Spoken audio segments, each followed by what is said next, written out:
Hello and welcome back to Tesla News. My name is Marian and I'm your host today, and I'm covering with you some major updates.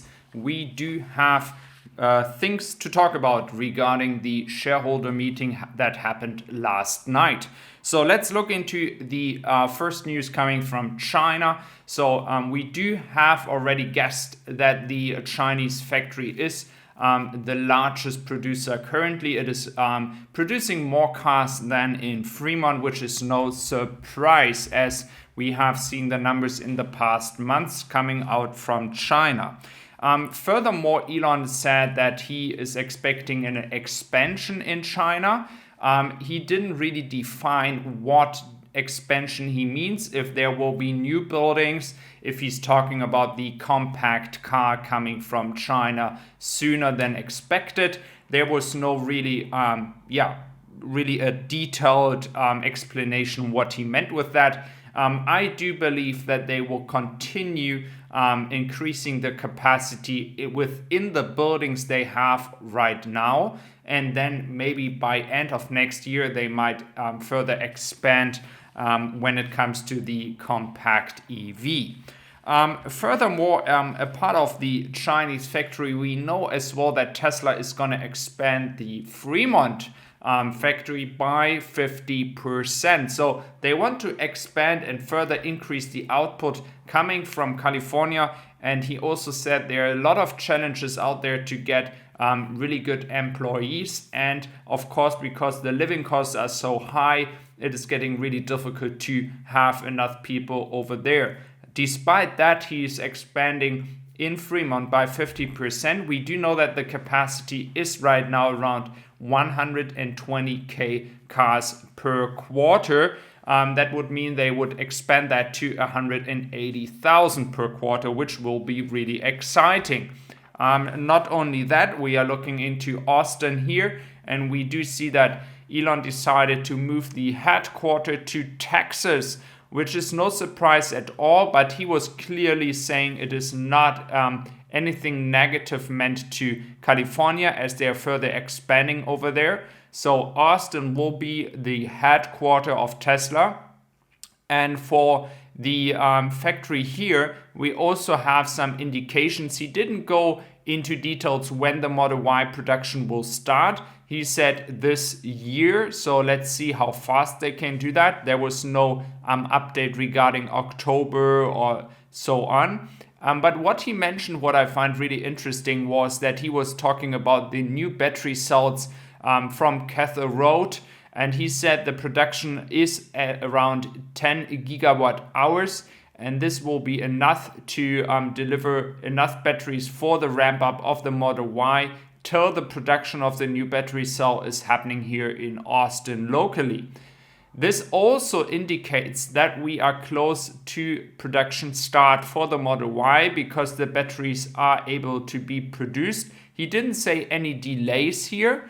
So this is a really good indication. It is a great indication that they have solved the issues they had in the past, and that this battery production line in Road is able to produce enough batteries for the production here in Austin till the production line here in Austin is ramped up. So having that all said, I think we are very, very close to an insane quarter, which we have been starting now since beginning of October.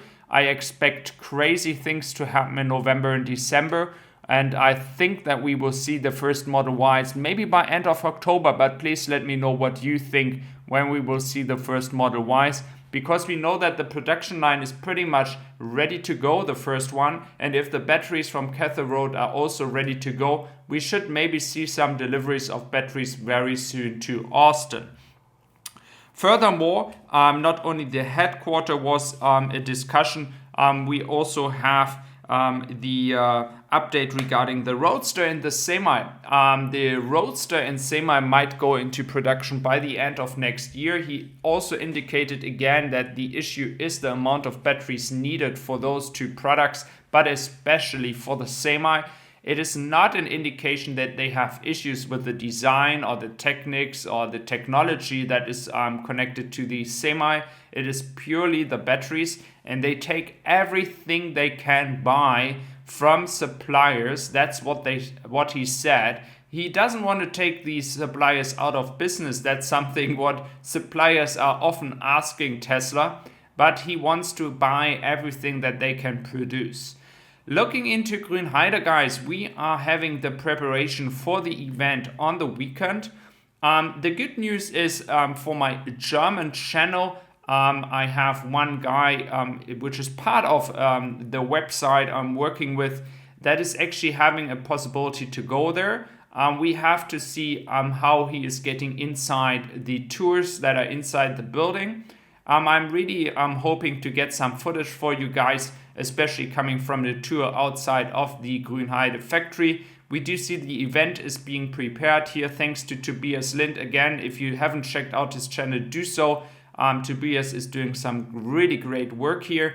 The event will be held. It will be around 9,000 to 10,000 people that are invited, but there will be another 30,000 people around about that will be at the event over the entire day. It is happening tomorrow, so I think maybe if I'm lucky, I have some footage for you on Saturday evening in German time. So for you in the noon, early afternoon in the United States, if you're from there. If you're from Europe, you might see it on Saturday night. So furthermore, I discussed yesterday the price increases in the United States, and I made an analysis why I believe it's not going to happen in Europe, because the competition is much harder. Well, Tesla is always good for a surprise, and what happened is that they actually increased the price by 2,000 euros for the Model 3 Standard Range Plus overnight. I still have to figure out why they did that, because yes, I can see where Tesla is coming from. Because of the supply chain issues, the prices increases. That's what Elon as well said in the meeting yesterday. But in Germany, this would mean that the Model 3 Standard Range Plus is not being part of the tax reduction from the government. So I find that pretty weird that Tesla would take that away by increasing the prices. I still have to figure out if that is still accurate in the future with the price increase. Furthermore, some interesting numbers from September and the third quarter for Germany, as we do know that the German market is really competitive, and VW actually was selling around 21,539 cars by the last quarter. To be honest, it was 18,421 cars. And this was for the entire Volkswagen Group, not the main Volkswagen brand, but the entire Volkswagen Group. And on the other hand, Tesla achieved with the Model 3 and the Model Y around 12,202 cars. So in this case, we do see that Tesla is really closing up to Volkswagen here in Germany, and this all happening before the factory is even about to be ready to go. So again, guys, I think VW really knows what is coming to them. They do know what they can expect coming out of Grünheide very soon. So I think all the noise, all the hurdles that Tesla had to take so far in Germany, I think we are just really, really close to the final decision, the final permission. There's no indication that this won't happen. And I'm really excited that we could see the first cars coming out here by the end of the year. And if we check that out, I mean, Grünheide might be starting earlier than Austin. And this is kind of like the big question right now, if we see first cars coming out of Austin or Grünheide.